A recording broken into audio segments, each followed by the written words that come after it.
After escaping a planet with an alien nest, the spacecraft Silico drifts through space while its crew is frozen in hypersleep. Unfortunately, there's a stowaway alien egg on the ship that soon hatches and causes an electrical fire. While the alien attaches itself to one of the crew members, the automated systems send all the cryotubes into an escape pod and eject it into outer space. The vehicle's navigation system takes it to the nearest planet called Fiorina 161, an all-male exile colony populated by only the most dangerous criminals and owned by the same company behind the ship. The inmates find the pod and discover Ripley is still alive, so they take her to the infirmary. Dr. Clemens takes care of her and gives her an injection that helps her with the pain. He also shares bad news: she's the only survivor from the crash. The other 2 humans died and the android was damaged beyond repair. Meanwhile, the inmates use a crane to take the destroyed ship into the building. Their dog Spike takes the chance to look inside and begins barking when he sees the alien, which has gone unnoticed by the locals. Afterward, Warden Andrews announces to the prisoners that they now have a woman in the building. Some of the men point out this will bring trouble, but Andrew assures them he's already talked to the company and asked for a rescue ship. Ripley is left under the care of Clemens with strict orders of not leaving the infirmary until the ship comes for her. Meanwhile, Murphy checks on Spike and is shocked to see the poor dog has a bunch of wounds on his head, which is strange because none of the prisoners would dare hurt him. Once Ripley is feeling better, she demands to see the wreckage, so Clemens takes her there while explaining how each person died. The little girl died in her sleep, but Ripley notices a scorching mark on the side of the cryotube. Remembering the aliens have acid for blood, she gets suspicious and asks to see the girl's body. Next they go to the morgue and Ripley begins inspecting the little girl's body, wanting to be sure she doesn't have an alien inside. Then she demands an autopsy under the excuse of a possible infection, so a suspicious Clemens opens the body up. To Ripley's relief, the girl did die of drowning and there are no signs of alien life. At that moment, Andrews comes in and scolds Ripley for leaving the infirmary, but Ripley distracts him by asking him to burn the bodies using the infection excuse. Moments later, the bodies from the ship are cremated and inmate Dylan offers a very heartfelt eulogy. At the same time, in another room, Spike starts convulsing and suddenly explodes as an alien comes out of his body to then run and hide somewhere in the building. Afterward, Ripley washes up and shaves her head because it's prison policy.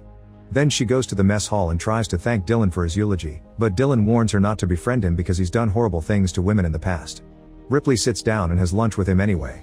Later, Ripley asks Clemens how he ended up being a prison doctor and if he committed a crime because he also has a barcode on his skin like the inmates. Clemens dodges the question and in return asks about the real reason for the autopsy.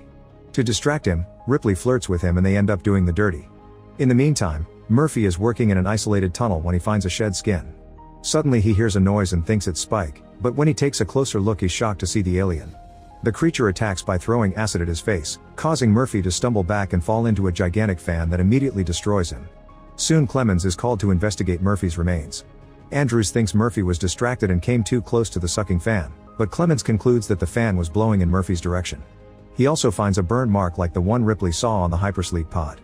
Wanting answers, Clemens goes looking for Ripley and finds her searching the ship wreckage for the flight recorder. When he tells her about Murphy, Ripley begins to suspect there's an alien around and Clemens demands to hear the whole story, but before sharing that information, Ripley wants to recover the remains of the android. Clemens tells her to go to the garbage dump, but he can't escort her because he has a meeting with Andrews. When Clemens meets with Andrews, he immediately gets scolded for letting Ripley wander alone. He also shares that they've received high-level communication from the company regarding Ripley, who apparently is extremely important for the higher-ups, but Andrews doesn't know why. An argument ensues on how to proceed and Andrews tells Clemens to behave or he'll tell Ripley about his dark past. Meanwhile, Boggs, Rains, and Golik are on a survey assignment that has them placing candles to measure various tunnels and rooms in the building. However, some candles in the distance keep getting blown out. Assuming it's the wind, Rains goes to relight them only to find the now fully grown alien, which grabs Rains and begins biting him. Boggs and Golik hear screaming and run to check on their friend, but as soon as they see the creature they run back to the entrance. There they find Rains' dead body. Suddenly Boggs is attacked from above by the alien, which rips out his throat. The blood sprays on Golik, who after a moment of frozen shock runs away in panic. Back to Ripley, she searches the garbage dump and finds the remains of the android. When she tries to leave, she's cornered by 3 prisoners, who quickly jump on her and bend her over, intending to take advantage of her. At that moment Dylan comes in and beats the inmates up with a piece of steel, threatening to re-educate them. Before leaving, Ripley punches one of her attackers in the face. Afterward, Ripley connects what's left of the android to a power supply in the infirmary and reactivates him. Using the android's system, she accesses the ship's flight recorder and learns that a fire caused their ejection from the ship and an alien traveled with them when they escaped the planet. This information has been shared with the network, so the company knows about it. The android is in great pain and asks for mercy, so Ripley permanently disconnects him. At that moment, Golik is dragged into the infirmary as he swears that he didn't kill anyone, a dragon did. Andrews and the others dismiss him as insane, but Dylan defends him, saying that Golik has never been a liar. Ripley overhears everything and comes out to confirm the story, but Andrews is still skeptical. They end up having a meeting in his office and Ripley shares everything she knows about the aliens. Unfortunately, Andrews reveals that aside from some knives and fire axes, there are no weapons in the prison. He also confines her to the infirmary until the rescue ship arrives, still not believing her story. Later in the infirmary, Ripley isn't feeling well and Clemens gives her another injection. Golik hears her and says she'll also die soon. To distract her, Clemens finally admits that he used to be a prisoner too, sentenced after a medicine addiction caused him to take a bad medical decision and several deaths. When the prison was turned into a lead shielding factory and the population reduced, he decided to stay with the inmates, knowing no one else would hire him as a doctor ever again. Suddenly a shadow appears behind the curtain and the alien reveals itself, killing Clemens in seconds. Then it approaches Ripley and corners her against a wall, but after taking a close look, the alien steps back and leaves through the ceiling, taking Clemens' body with it. Ripley rushes to the mess hall, where Andrews is trying to form a search party for Boggs and Rains. She tells them the alien is here and Andrews doesn't believe her, but when he tries to shut her up, he's snatched from above by the alien, leaving the vent dripping with blood afterwards. After some initial panic, the prisoners gather in the assembly area and argue over who should take over as a leader. Ripley interrupts them to tell them what she knows about the aliens, although this one moves a little differently. The lack of weapons or a surveillance system makes planning difficult and Morse gets furious, blaming Ripley for bringing the alien to the prison. Dylan shuts him up and the group agrees to hear her out. Ripley asks for a floor plan and notices a large system of tunnels plus a toxic waste containment unit that can be completely sealed off.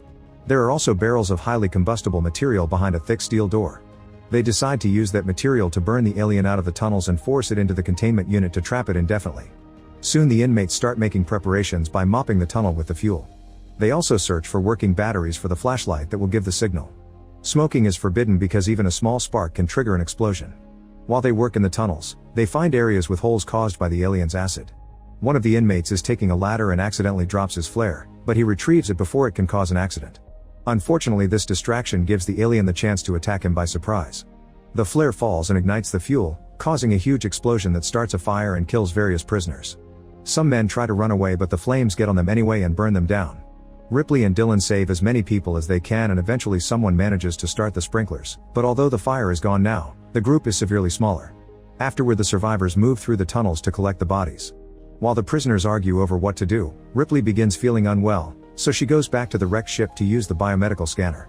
Aaron helps her handle the machine and after a quick scan, they're shocked to discover Ripley was impregnated by the alien.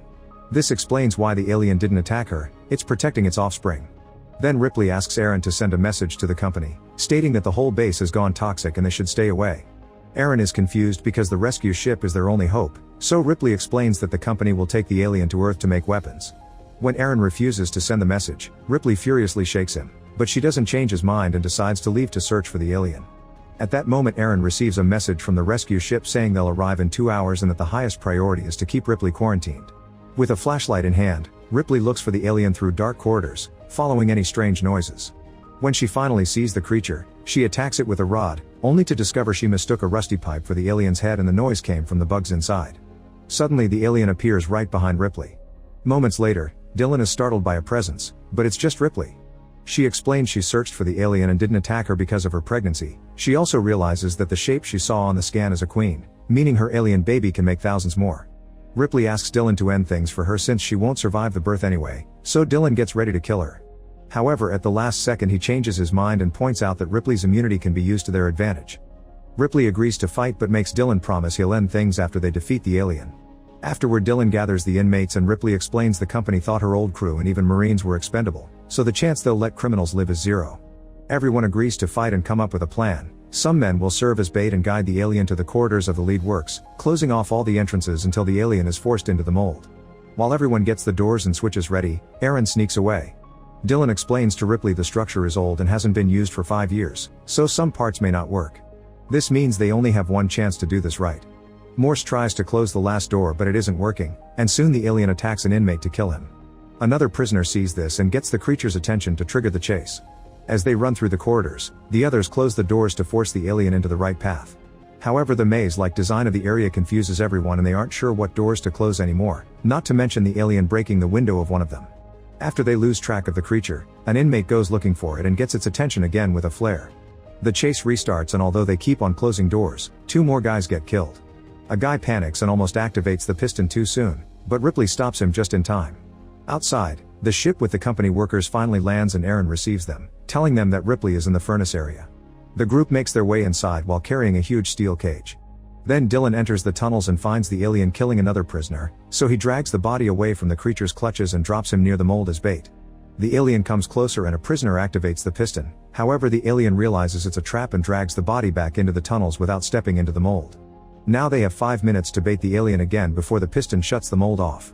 The team runs through the corridors in different directions, trying to find the alien. While Ripley keeps on finding bodies, an inmate runs as fast as he can only for the alien to grab and kill him before he can enter the mold. In another corridor, Morse bumps into a prisoner and they both fall. While they laugh at the false scare, the alien uses the chance to kill the other man. Morse moves away from the alien while Ripley arrives with a flare and starts struggling with the alien, trying to force it to attack her. At that moment Dylan arrives and drags her away as she screams, so the alien follows them to protect its offspring. This finally makes the creature enter the mold and Morse closes the door to trap it. While Morse runs to the lead platform, Ripley tries to stay in the mold too, but Dylan pulls her away and promises to kill her later. The duo starts to climb out only to notice the alien is following them, so Dylan decides to stay in the mold to keep the alien there. While the alien attacks Dylan, Ripley climbs out and tells Morse to pour the hot lead into the mold, completely covering both the alien and Dylan. Thinking it's finally over, Morse celebrates, however the alien comes out of the mold and starts chasing after Ripley. She starts climbing a series of chains, but the alien climbs after her at great speed. At that moment Morse shouts to Ripley to remind her of the sprinkler system, so she jumps to activate it. The water falls on the alien and the sudden cooling causes cracks all over its body until it finally explodes. Then Ripley joins Morse on the platform, only to be suddenly surrounded by Aaron and the company employees. To Ripley's shock, she can see the same android from her last crew, but this guy is actually human and the designer that gave the androids his face. He swears they'll destroy the fetus after removing it from Ripley's body, but she doesn't believe him and closes the fence between the platform and the group. Morse tries to move away, but one of the guard soldiers immediately shoots him in the leg. Seeing Ripley was right, Aaron hits the designer in the back with a pipe, causing the soldiers to shoot him and kill him. Meanwhile Ripley asks Morse to help her one last time, and he moves the platform over the boiling furnace. Determined to end it all, Ripley falls off the platform. At that moment the alien bursts out of her chest, but Ripley holds tightly onto it and they both die as soon as they land in the flames. In the end, the scientists bandage Morse and take him with them. In the wreckage of the ship, Ripley's recording from her first adventure can be heard saying she's the last survivor. Make sure to subscribe and turn on notifications so you can watch more videos like this. Thanks for watching.